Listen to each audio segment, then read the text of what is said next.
South Korea operates on a level of physical safety that feels almost fictional. You can leave your laptop and wallet sitting out on a cafe table, go to the bathroom, and find everything exactly where you left it. But that flawless physical security hides a digital wall that hits foreign travelers the moment they land.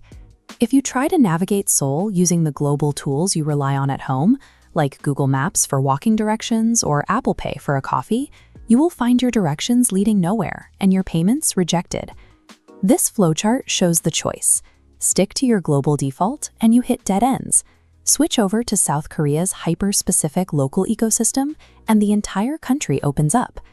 We are going to look at the specific digital and physical steps required to bridge the gap between the K-drama fantasy and the on-the-ground reality. In Seoul, your preparation is what allows you to actually access the technological efficiency the city is famous for. There are 3 things you need to secure as soon as you step off the plane at Incheon: connectivity, a transit card, and cash. For internet, you face a trade-off.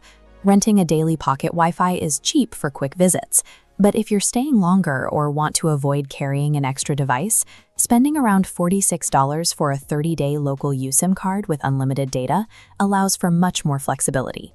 Next, you need a physical T-Money card.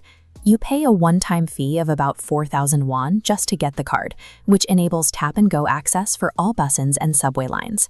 The catch with T-Money is that it must be loaded using physical cash, and when your trip is over, retrieving any leftover balance requires an in-person visit to a convenience store or train station. That loaded balance is highly versatile, though.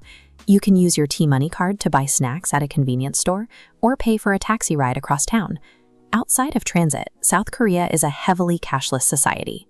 A standard travel credit card is usually all you need to pay for your main meals and shopping. You should still withdraw a small amount of cash specifically for older, local spots. When you are standing in a dense, traditional food market looking for a quick bite from a street stall, physical won is the expected currency.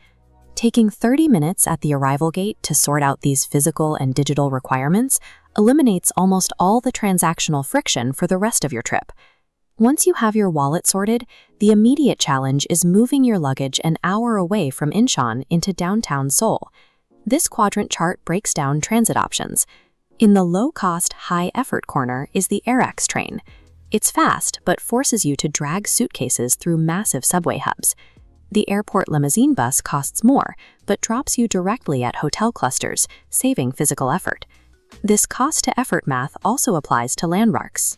Take the 01A local bus for a low fare, or pay a premium for the Namsan cable car to get the high-impact scenic view.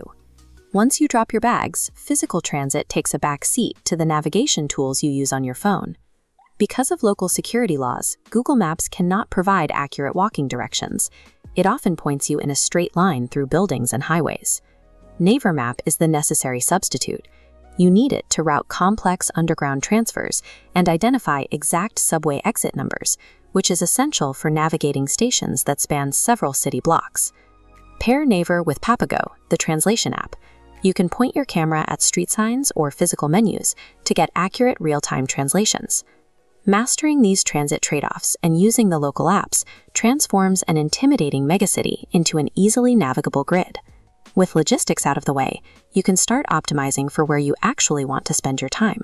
The standard, globalized tourist zones like Myeongdong are packed with storefronts catering entirely to visitors. Meanwhile, the actual local crowd is spending their weekends in neighborhoods like Seongsu or Hanam.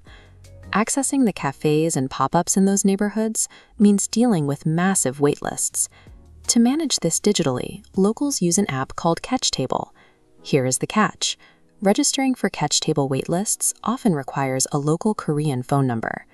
This is where choosing the local USM card at the airport pays off. For cultural sites, one of the most effective strategies is renting a traditional hanbok before visiting the grand palaces.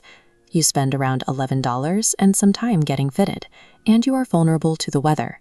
In exchange, your admission to all 5 royal palaces is completely free, and you get to wander through the palace grounds taking photos. If you are looking into specialized experiences, like a professional personal color analysis, you have to book those appointments weeks in advance. Walk-ins are rarely accepted. Blending into these local systems is the only way to bypass the tourist traps and access the contemporary culture that locals experience every day.